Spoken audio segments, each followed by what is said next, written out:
Hi everyone, this is the Reverend Alison Buttrick-Patton. You're listening to a recording of a presentation that I first shared with Saugatuck Church on Sunday, September 25th. It gives an overview of my sabbatical travels, 3 months during which I spent time on 3 oceans and on a farm. The slideshow is about 25 minutes long. Afterwards, there's a video recording of the Q&A portion of Sunday's presentation, when I shared more about what I learned and how I was impacted by this season of renewal. Thanks so much for tuning in. To begin, a bit of context. During my sabbatical, I spent time in the Maldives, in Costa Rica, and on the coast of southern Maine. My hope was to explore marine and coastal communities,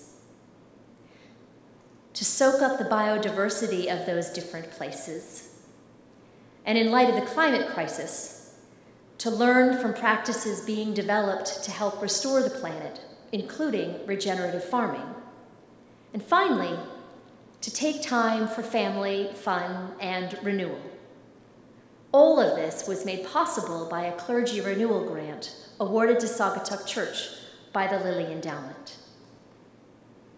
I started my journey with a very long flight from New York to Qatar, where I had a layover before flying the rest of the way to Male, the capital of the Maldives. This is a close-up of some of the over 1,100 islands that make up the nation of the Maldives. These island chains are called atolls, formed when coral grew up around ancient volcanoes. Over many generations, the volcanoes receded back into the water, leaving the outer ring of coral islands behind. I arrived in the capital of Male at the center of the slide and then took a speedboat, following that dotted green line, north to the small island of Naifuru. Welcome to the harbor, my first view of the island on which I would spend the next 3 weeks. Naifuru is a small island, about 0.7 miles long and 0.4 miles wide, with a population of 4,100 residents. It's a dry, sandy island, heavily developed, with very few trees, but these patches of green grow all along the coast. The lower photo shows a view from the roof deck of the inn where I stayed, the perfect spot for watching sunsets. Here's a view of one of the streets that runs through town, and some of the ubiquitous motorbikes. There are very few cars on Naifuru. Most people use motorbikes to get around. The Maldives is a Muslim country, so many of the women wore head coverings. The inn where I stayed was right next to a mosque, so I also heard the call to prayer several times each day. Kayla and Jess, in the top photo, are marine biologists at the Atoll Marine Center, where I volunteered during my stay. They're both from Australia. In the lower picture are several of the other volunteers I spent time with, along with Natasha, the veterinarian, who comes from Brazil. She's in the pink t-shirt on the lower right. Other volunteers pictured came from the United States, Great Britain, the Cayman Islands, France, and Spain. During my stay on Naifuru, I spent my mornings at the Atoll Marine Center, dedicated to the rescue and rehabilitation of sea turtles. Some of the turtles brought to the center are injured when they get tangled in fishing nets out at sea. Others were captured on the beach as hatchlings and made into pets. Too much handling by people causes the turtle's shell or its carapace to warp, putting pressure on inner organs and making it difficult to navigate in the water. The turtle, pictured on the left, is Donatello, a green turtle with a distorted carapace. I'm feeding him seagrass, one of his favorite snacks. And on the right is Raskin. He's a young olive ridley turtle who lost his right flipper when he got tangled in fishing nets. In addition to taking care of the turtles themselves, we scrubbed a lot of turtle tanks. Of course, to clean the turtle tanks, we first have to remove the turtles. We also took the turtles out to measure and weigh them, to give them medical care, and on occasion, to take them out for a swim in the open water. Naifaru is a local island, not a resort island, and it has its share of challenges, including waste management. Some of the trash is washed up on the island from out at sea. Some of it is a result of being overburdened by its population and by other challenges, including the need for fresh water and food, both higher priorities than waste management. While I was there, we worked on a mural to call attention to the need to manage the trash and to protect the marine environment. We designed a marine scene, including this sea turtle, using plastic trash that we collected on the beach. The mural is now complete and mounted on the outer wall of the Atoll Marine Center. Part of the mission of the Atoll Marine Center is to engage with the local community, teaching children how to protect sea turtles, how not to take them as pets and instead let them be free and wild, and also how to be ambassadors for environmental conservation and marine protection. This is a picture of our first day of summer camp with several children from around Naifaru. In addition to volunteering at the Atoll Marine Center, I had the unexpected opportunity to learn to scuba dive while I was in the Maldives. Over the course of 3 weeks, I earned my advanced open water certification, going from being a bit nervous when snorkeling in shallow water to diving 28 meters deep. I spent time underwater nearly every day during my stay in the Maldives, snorkeling and diving with the other volunteers and with our instructors, exploring the coral reefs and the amazing marine life that populates that underwater world, from lionfish to bubble shrimp, sea cucumbers to nurse sharks. Little by little, I overcame my anxiety and discovered the gift of pushing past my own discomfort to try something new. It was so worth it. And that's just a few of the highlights of my 3 weeks of volunteering, diving, and exploring the island and ocean communities of the Maldives. I spent the second month of my sabbatical in Costa Rica. Departing from New York with my husband Craig, we flew to San Jose, Costa Rica by way of Panama City.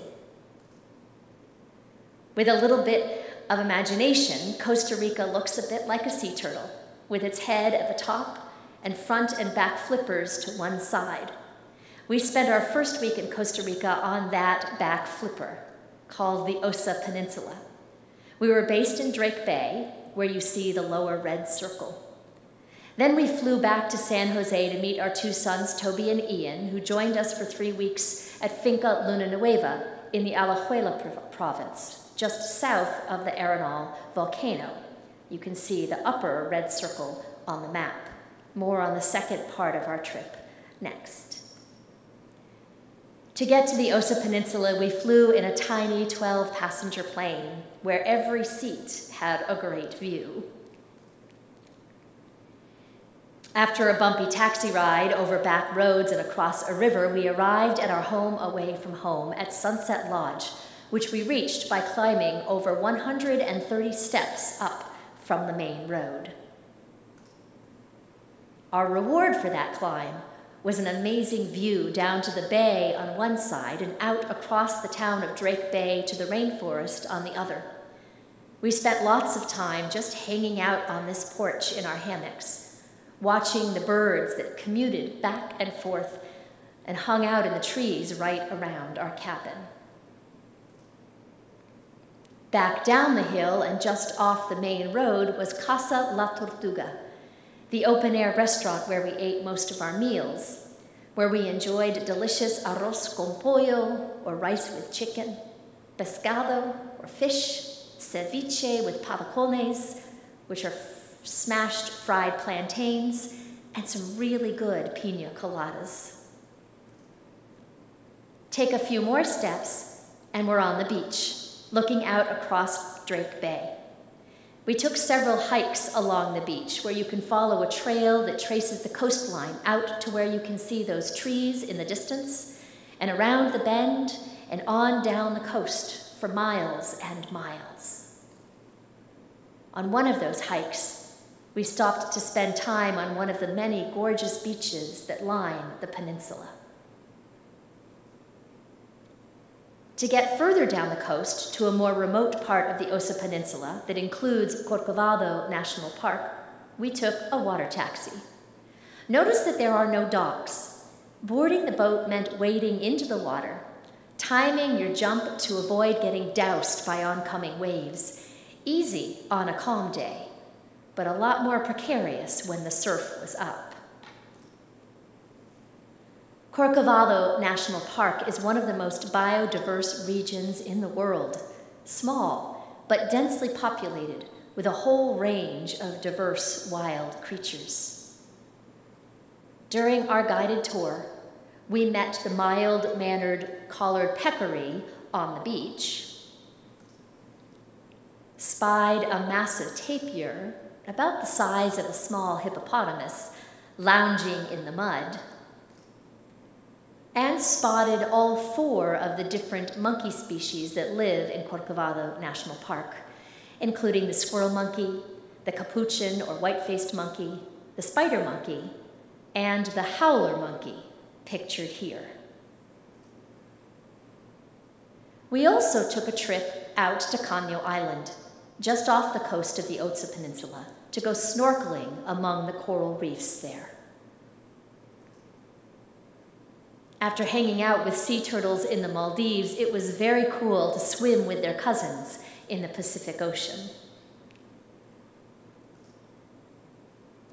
Our 3rd day trip was a mangrove tour, a boat ride up along a river into the Sierpe National Wetlands. The mangroves play a critical ecological role. They grow along the edges between land and water, sequester carbon, protect the land from erosion, and provide habitat for a diverse population of creatures. Along the river, we spotted, among other things, a boa constrictor, tiny fruit bats, huge iguanas, crocodiles, squirrel monkeys, and this female Amazon kingfisher, who seems to me to be smiling to herself. Most mornings, we ate our breakfast on our own front porch, but one morning we ventured down to a cafe that advertised breakfast with the birds. We had a delicious breakfast and took pictures of the birds that congregated to feast on bananas and ants as we watched. Among the birds that kept us company were a male scarlet-rumped tanager, a blue-gray tanager, and 2 female scarlet-rumped tanagers. Back at our cabin, we were serenaded one afternoon by 2 yellow-throated toucans enthusiastically singing a call and response duet. And one afternoon, while walking back from the center of town, we spotted this tree full of the iconic scarlet macaws, gorging on lychee fruit. After a full week of adventures on the Osa Peninsula, Craig and I reboarded that tiny airplane and flew back to San Jose to meet up with our sons, Toby and Ian, who came from Connecticut to meet us. Together, we headed out to Finca Luna Nueva, a farm located in the north-central region of the country. Finca Luna Nueva began as a ginger farm and then developed into an eco-lodge to host visitors to Costa Rica. They are now reinvigorating the farm with a particular focus on producing cacao for export. They also grow a whole range of tropical fruits, vegetables, herbs, and spices. We stayed in the family bungalows located in the upper left corner of the map and ate our meals at Moondrops Restaurant, an open-air restaurant with a farm-to-table menu.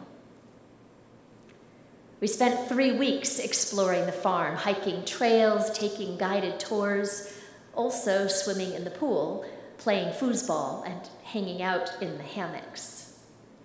This is Roy, who took us on several of those tours around Finca Luna Nueva, including our favorite, the chocolate tour. Here's the process for making chocolate. On the lower right, you can see the branch of a cacao tree with a blossom and a large cacao pod. In the center, our son Ian holds one of those pods, split in two to reveal the beans inside. In the lower left corner, he's roasting those beans. The roasted beans are then peeled, in the top left. Finally, those roasted beans are cooled, combined with a sweetener, and ground into a paste that can be poured into molds to make chocolate bars. To create our final products, we were invited to add toppings: almonds and coconut on the left, cayenne pepper in the center. We left the bar on the right plain so we could taste the chocolate as is, and this was some of the best dark chocolate I have ever tasted. When we weren't exploring the farm, we went on a variety of outings throughout the region, but we also came back to Finca Luna Nueva each afternoon. We spent our evenings near the pool, enjoying dinner, playing cards together, watching the sunset, and listening for peeping frogs as it got dark. Other views around the farm. On the left, a bamboo tower with a spiral staircase leading up to a viewing deck where you can sit and read a book, watch for birds, or look out across the dense treetops toward the Arenal volcano in the distance, visible on the rare, clear day. In the center, one of the farm's many beehives for stingless bees. These are important partners on the farm, pollinating many of the plants. And on the right, a black pepper plant. The farm is rich not only in plant life, but in animal life, from tiny hummingbirds and red-eyed tree frogs to the ever-popular three-toed sloths. There were both two-toed and three-toed sloths living around the farm. If you looked closely, you could sometimes find the big shaggy balls of fur asleep up in the treetops. And once in a while, they would move around, giving us a good view from down below. And speaking of hanging from trees, this is Craig and me riding a zip line through the rainforest canopy. One day we traveled all the way up to the Nicaraguan border to Caño Negro National Reserve, where we took a riverboat ride to explore the wildlife of that region. In addition to shorebirds and various reptiles, we spied spider monkeys, the playful capuchin or white-faced monkeys, and Caesar, one of only 8 howler monkeys in the world to be born with that gorgeous orange fur. The orange fur made it relatively easy for us to spot and admire him as he hung out among the tree branches. Costa Rica is known for recent efforts to preserve and restore its rainforests, and there are several natural reserves around the country, but the work is ongoing to expand protected lands and connect up those reserves. Bosque La Tigra is one of the organizations that's involved in that work. They've been growing the rainforest, adding trees over the course of the last several years. We joined their effort, each planting a tree to contribute to building a corridor that will allow more animals access between one natural preserve and another. One morning, we hiked near the base of the Arenal volcano and scored a view of the cone, which is often obscured by clouds during the rainy season. More adventures. One day we went canyoneering through a ravine, rappelling down waterfalls, wading through the river, and cannonballing into deep pools. And Toby and Craig went out whitewater rafting, braving Class 3 and 4 rapids along the river. Of course, it wasn't all high-energy adventure. We also tried out the hot springs, or ecotermales, for which the region is known. Pools that are fed by natural hot springs produced by the heat generated from the Arenal volcano. We visited an animal rescue center, where we saw several of the animals that we'd also spotted in the wild, and got to prepare lunch. This delicious-looking repast is a meal for the capuchin monkeys. We also spent time in the farm-to-table kitchen back at Finca Luna Nueva. For several hours, Ian and I plucked tarragon leaves, while Craig peeled and pickled onions.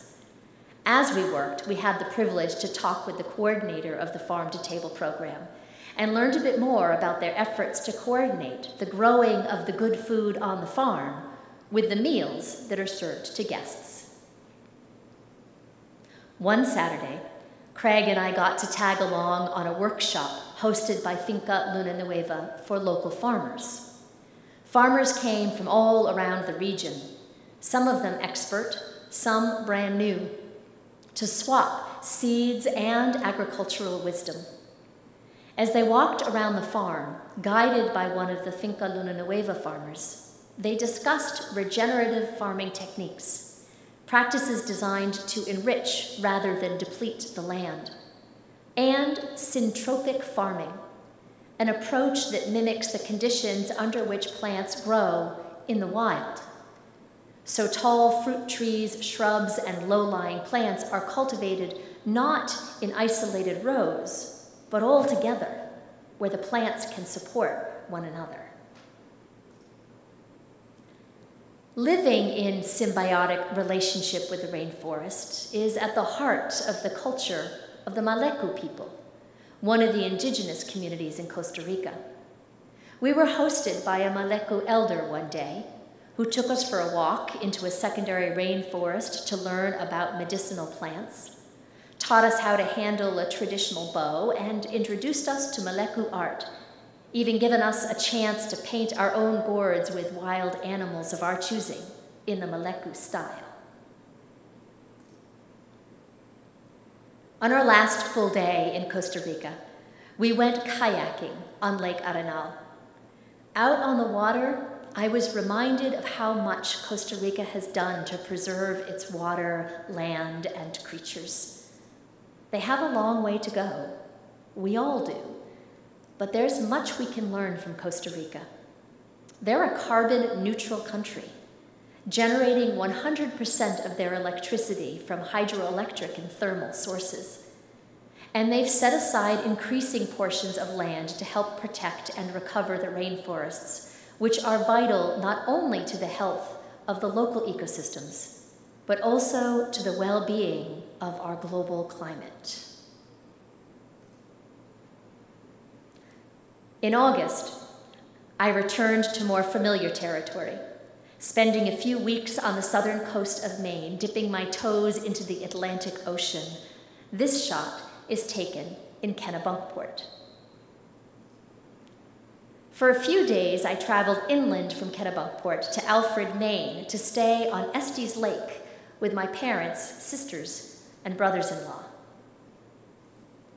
But the last few days I spent by myself, on retreat in Ogunquit, Maine, and exploring the Wells National Estuarine Research Reserve and the Rachel Carson National Wildlife Refuge on the coast between Kennebunkport and Ogunquit. I explored the salt marshes, sat on the beach, photographed the wildlife, and appreciated how important these regions are for protecting our climate. Like the mangroves in Costa Rica, salt marshes play an important environmental role. The grasses filter water, sequester carbon, and stabilize the coastline. This region where land meets water, called a transition zone, is also a particularly rich biodiverse space, with habitat for all kinds of creatures, from the great blue heron to the lesser yellowlegs pictured here. 3 months, 3 oceans, from the Indian Ocean to the Pacific and back to the Atlantic coast. I am so grateful for this time I was given to explore such rich biodiverse environments. The people, places, and creatures that I encountered reminded me that we ought to hold this world gently and work for its care and restoration, because as we protect it, it will protect us in turn, and so together we will thrive.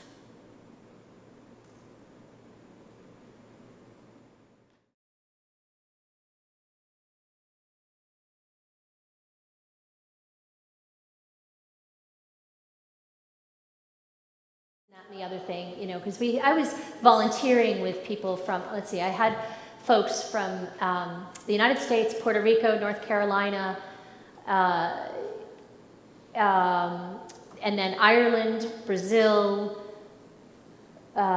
England, Australia. I know there's others. Yeah. Well, those are the volunteers, right? So, but from all over the world and with different dietary expectations. So the food that we got ended up being fairly ordinary in an effort to try to please everybody, and therefore kind of not excite anyone. But breakfast was awesome. Breakfast was basically tortillas, a flatbread, a very thin flatbread, and then a shredded, if you imagine coleslaw without the mayonnaise, so, but green and coconut, shredded coconut.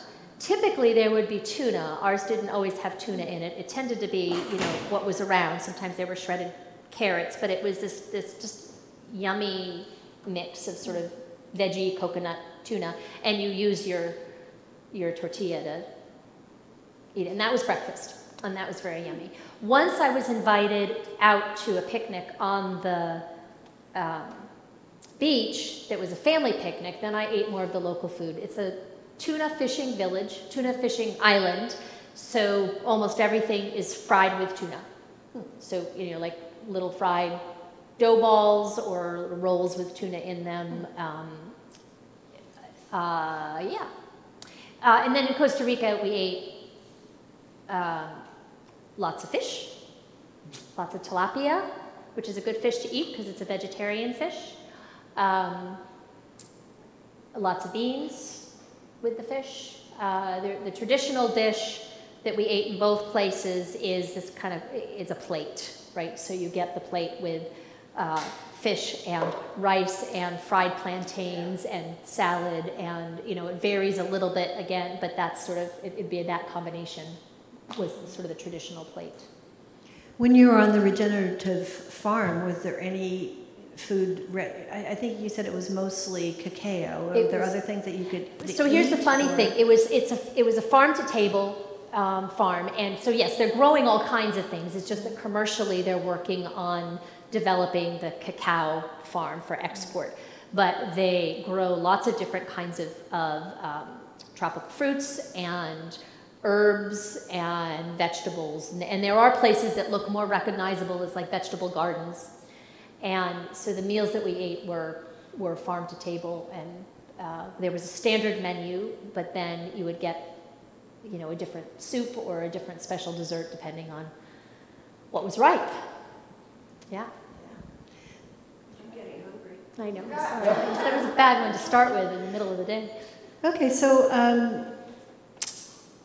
I'm interested, since we're talking about the regenerative farm, I was thinking about part of your stated intention was exploring practices to help restore the earth.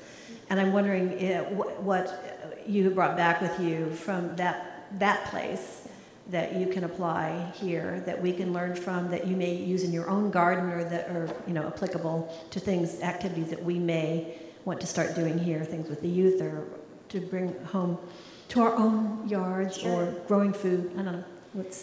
So a lot of what we took away are principles that can be applied anywhere, and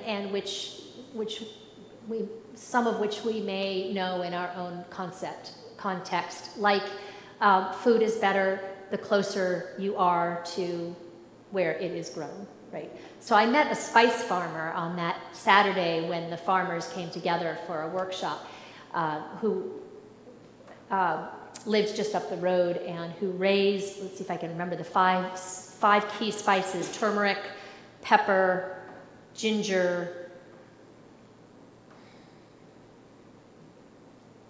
I'll keep thinking, there's 2 more. But the medicinal qualities of those spices are multitude. But most of us, by the time we get our spices, are receiving a spice that has been in transport for up to 3 years. Oh my goodness. Yeah, and the longer it's been out and about, sort of the less potent it is. So I was reminded that we are really designed to be close to the earth and benefit from things that come right out of the earth, which is not always easy, depending on who we are and where we live. The other is the thing that I referenced earlier about regenerative farming, the idea that the land was beautifully designed, and there are ways in which we don't fully appreciate how trees and plants and big trees and little herbs really were designed to be interconnected and intersupportive. And so part of the kind of farming they practice is really learning from the wisdom of the plants and letting them do their thing. So understanding what that looks like in our region, excuse me, with our own climate. You know, we're not going to be growing lychee fruit, but we can certainly ask what are the plants. Can we grow turmeric? Oh, I think so. I don't know. I actually don't know if we can grow turmeric. We should look into that. I've never seen it. I don't know. Yeah. I know it grows in a tropical, Maybe. So, as you know, I'm going to take a different tact. Yeah. This was a chance for renewal for you. And as a pastor, you have an amazing amount of stress in your life. You're taking care of a flock of people, and truly you are. So, how were you renewed? What changed you while you were there? I chuckle because of how many flocks of birds I saw. So I just hung out with a whole different kind of flock. And they, that's right. They actually, we were on the commuting route for the, I think it was the scarlet macaws. So they would fly by in the morning, and then they would all fly back in the afternoon. So we got attached to our macaws. So I knew Priscilla was going to be asking me this question, and it is one with which I've been sitting, because I think it is something that is, the response is revealing itself to me with time. I'm working out some of what I have learned and gained in the sermons that you hear. So you heard some of that this morning. I discovered even as I was writing that sermon, some of how I was really struck in retrospect, like when I got to Maine, by how much I was noticing the soundscapes in each setting. You know, it's easy when you go to a tropical environment and you're not from that tropical environment to be wowed by the symphony of sound, right? So it's hard to miss. But those sounds really, and those spaces really did nourish me in a way that I notice I carry with me now. Right? So I've always liked hanging out outside, but I feel just a titch more tuned in, right? Like my frequency has been adjusted to be vibrating in harmony with what's going on around me. So there is that, and I didn't do a lot of active thinking and planning until very late in the game, when I said, okay, I need to take a little time to sort of ask what's happened here and where does that take us. But I knew that I came out of it, part of what I carry out of the sabbatical is a real deep curiosity about what y'all have been listening to, doing, thinking, struggling with, recovering from, because I know my own narrative from these last 3 months, but I'm keenly aware of not knowing your stories. Right? So I think I also come back with a curiosity about how y'all are doing and what your stories are. Then there's the piece that's related to risk, but that may be another question. You can tell me where you want to go. Go with it. Because you, it is a known fact that swimming in water, I mean, Craig did share that with several of us, Yep. They were scary. Yeah. I got it. I mean, I get it. And you took an amazing leap, literally. Yeah. And so, yes, that was a huge risk. How is that risk-taking going to impact us? Okay, I got this one.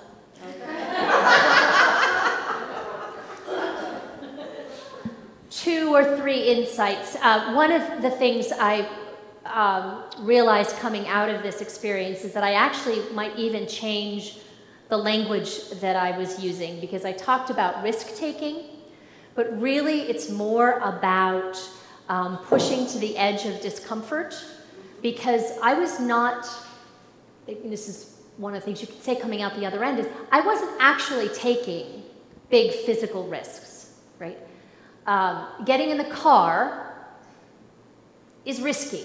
There's a risk of a car accident. It's very unlikely to happen, but there's a risk, right? Moving through our days, there are risks. So beyond the just reality that we move through a risky world, it was less about doing something that was, it was being able to make the distinction between what is an actual risk and what is just scary. Right? Part of overcoming the fear is recognizing where the real danger is or is not. Right? I have a friend who does skydiving, and she talks about the difference between an emergency and a situation. And a situation is when you jump out of the airplane and your chute doesn't open. That is a situation. But it's only a situation because you always have a backup chute. The emergency is when the backup chute doesn't work, right? So part of managing our own anxiety is a little bit of self-talk about what the real risks are. And connected to that, recognizing what is actually okay about this. So I go hiking in the woods all the time, and I don't worry about bears. I've grown up knowing that there are bears in the woods. I have some basic tips for how to handle most bear encounters, and I don't think about the tiny chance that I might encounter a rabid bear that's going to attack me. That just doesn't happen. So I took that and translated that into the water and said, once you know your environment and understand, the sharks in this case, the ones I was dealing with, were no more interested in me than your average bear, and probably less so. Right? So sort of talking myself through that. I had wonderful instructors, that always helped. So I learned the skill of having a conversation with your own anxiety and saying, where is this really coming from, and what are the real risks, and what are the perceived risks, and where's the safety, or where's the, did that. I was also reminded that it's a one step at a time kind of thing. Right? So the first time I went in the water with all my equipment and went down, right, so put the mask on, so now I'm just dependent on the scuba air, and went down under the water, it's disconcerting. I came up at the end of that hour and I was like, yes! Right? I put the equipment on the next day and I was like, oh crap, again. But I was like, but I did this yesterday, right? And so I went down and and then once you get in the water, but we had a couple of people who were a class ahead of us in their training, so we would hear what was coming. So in those early lessons, we would say, so tomorrow he's going to have you take your mask out underwater, and drop it, and then be able to grab it and clear it of water and put it back in. And that sounds, right? Terrifying. And then you get down there, and it's you and the instructor. And he is the epitome of calm. And all of this is nonverbal, right? And he looks, and he's like,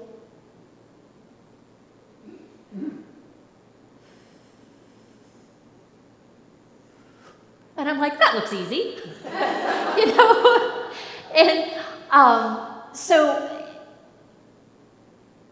talking with your own anxiety, and then taking small steps, because each step gets you, right? The third learning is that none of the learning is permanent, right? So now I've been out of the water for 2 months, and when I jump back in the water, I will not feel the same level of ease that I felt when I jumped into the water in Costa Rica, right? So risk-taking is something we have to practice. So as a community, when we are anxious about something that we are considering doing together, or anxious about something that's happening in the life of the church, ask ourselves, what's the source of that anxiety? What are the real risks? What are the perceived risks? And where are the places of safety? And where are the places of reassurance? Take small steps and keep practicing. That's a great answer. Thank you.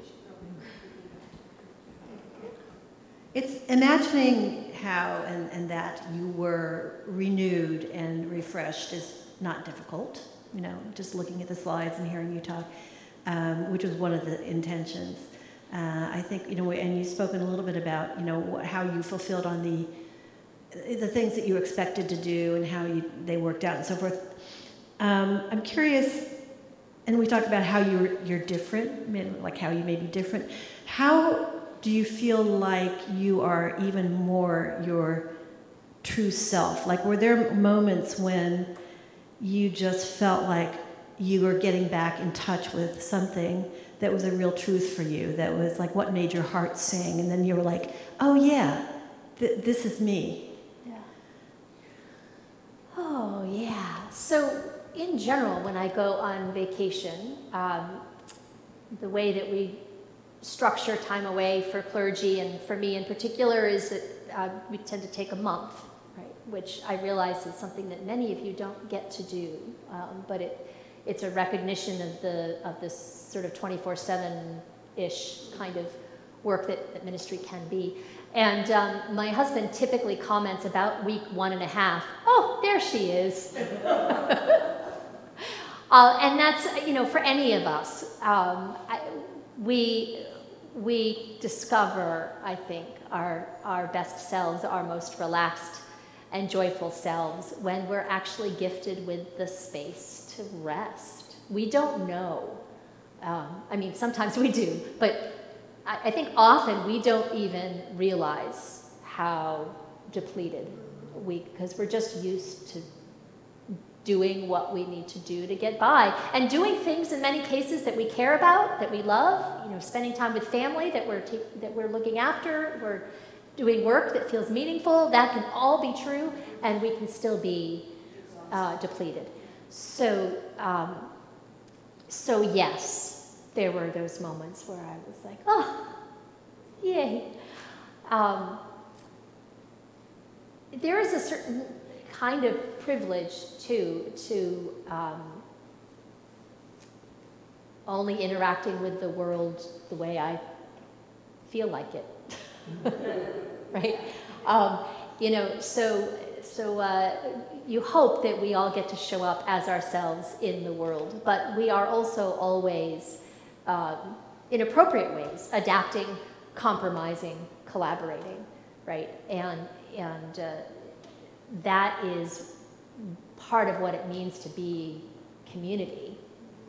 I think that having the space to rest We use the image of having your tank filled, right? And we all know that when our tanks are filled, we can, and when we are breathing more easily, when our bodies are healthy, when we are rested, we can be more creative, right? We can be more patient with ourselves and each other.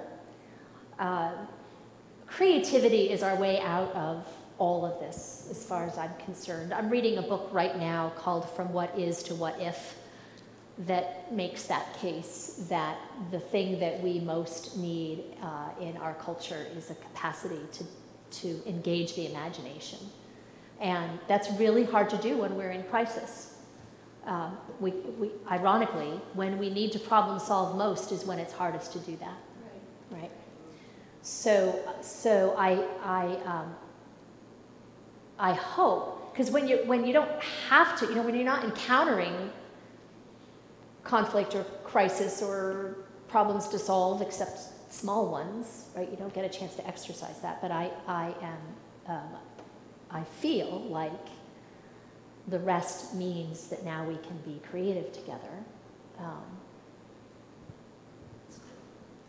I think perhaps we should open it up to other people's questions. I mean, we could keep going on and on, and there's lots to talk about, but what are y'all thinking out there? Anybody wants to, I think that mic is live, and so you can come up if you want to use it, although do we need that now that we're not doing the live stream?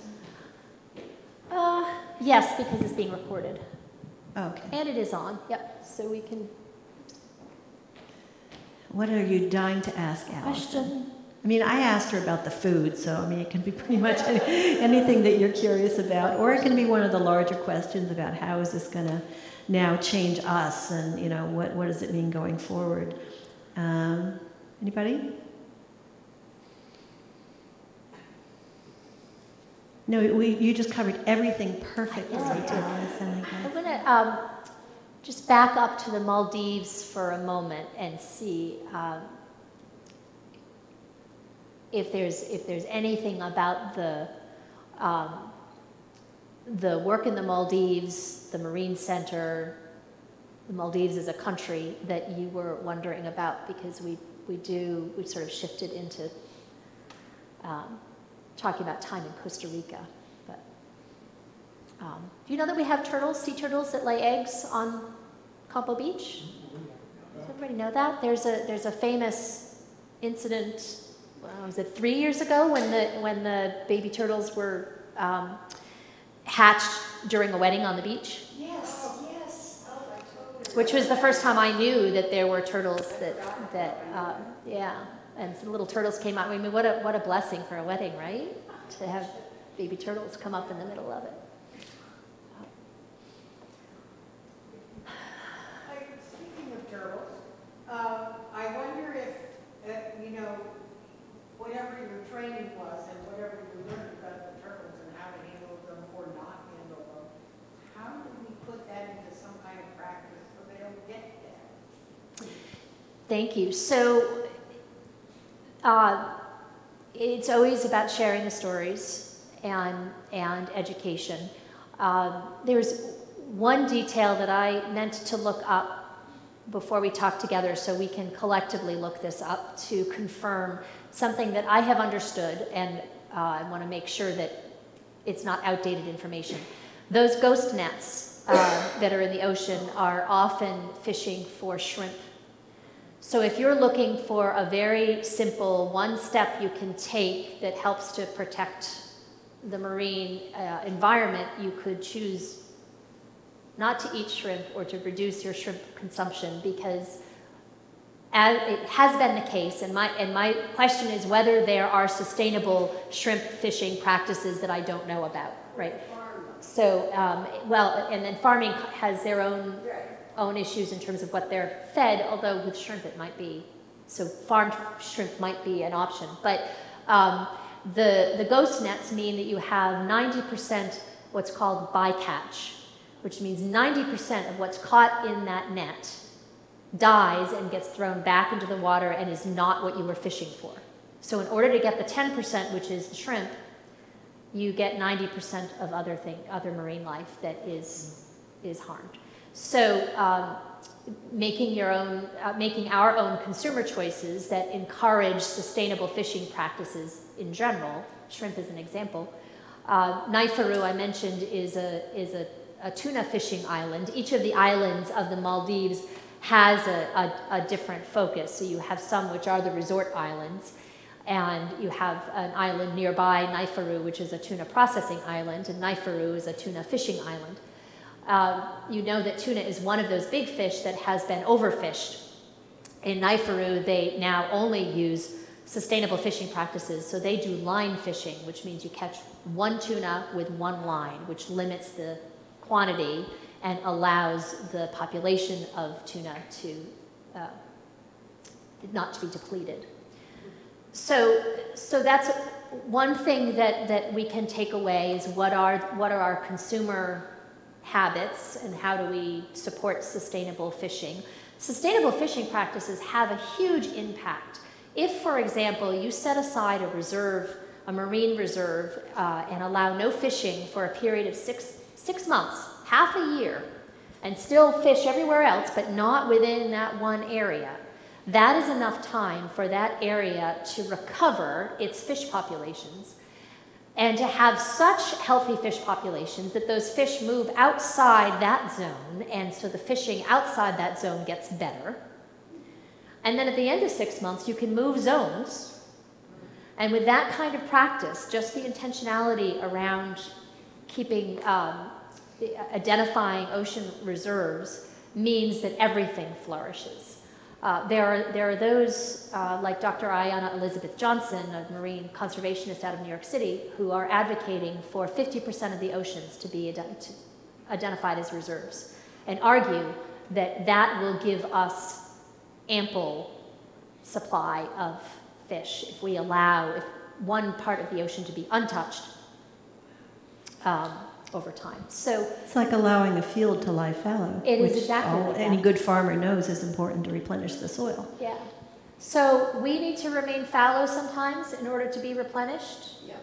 And the land needs it, and the ocean needs it, right? That is one of our, in terms of the, more locally, the Marine Center does a lot of that work with the kids and encourages kids who may have taken turtles as pets themselves or know people who have to bring those turtles into the Marine Center and turn them over. And so some of the turtles that we get are ones that have been returned and who also have often been raised in fresh water. So part of their rehab is acclimating them to salt water again. Yeah. So very local response and then sort of a global response. Yeah, it's one of the things that I was really struck by Reverend Jim Antala left us with after being with us for 3 weeks and having rich conversations and really getting real about the climate crisis. And he knows all the facts. And we talked about those things because you have to know what it is.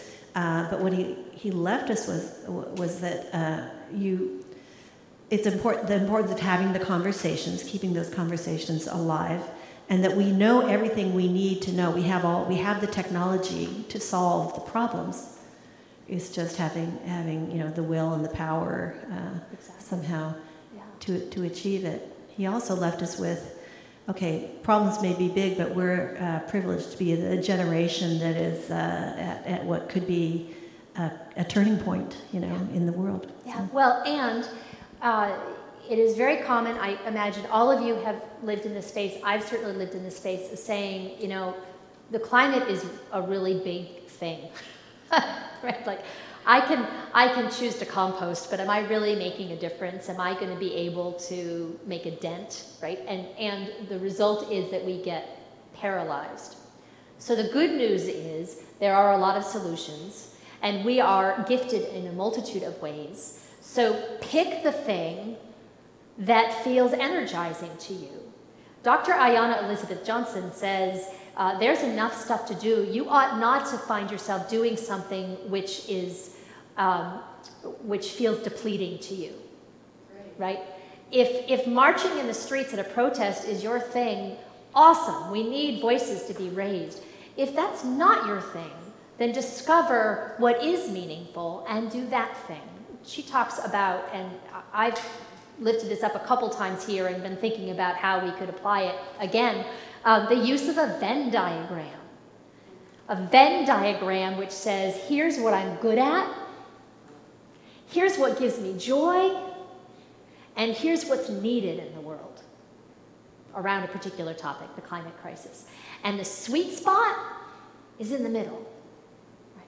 Where your gifts and something that actually feeds you and a need in the world intersect. So go find that stuff, and let's us find that sweet spot as a community, and then you take off. Sounds good. Are you going to read us an excerpt? Linda Yingling, who is also on our renewal season planning team, had hoped to be with us this morning and is under the weather, so she is not here, but she gave me this journal before I went, and it's filled now. It was one of 2 journals that I filled.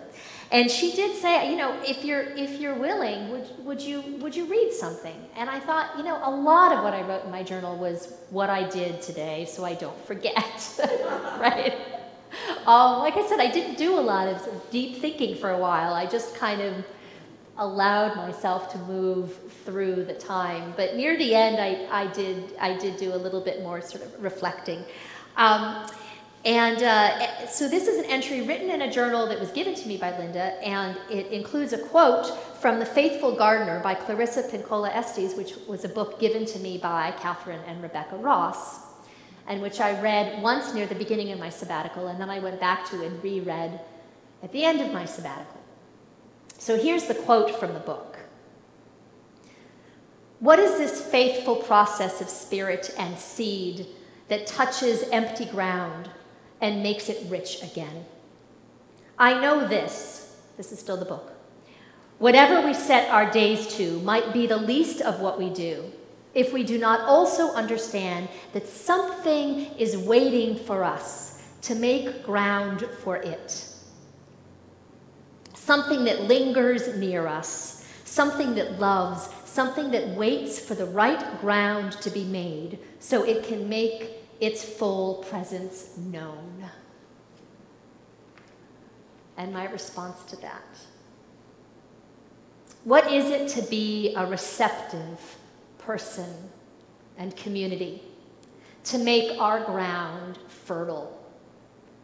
It is, I assume, to practice listening, noticing.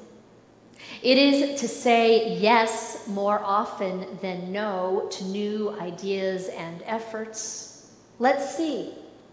Why not? We'll give it a go. It is to be soft soil, so that ideas, proposals can find purchase and sink in. It is to have energy reserves, not to be perpetually depleted, so there's nourishment for the new thing. It is to preserve space for the listening, attending, and waiting. Some call this prayer. Amen. Thank you.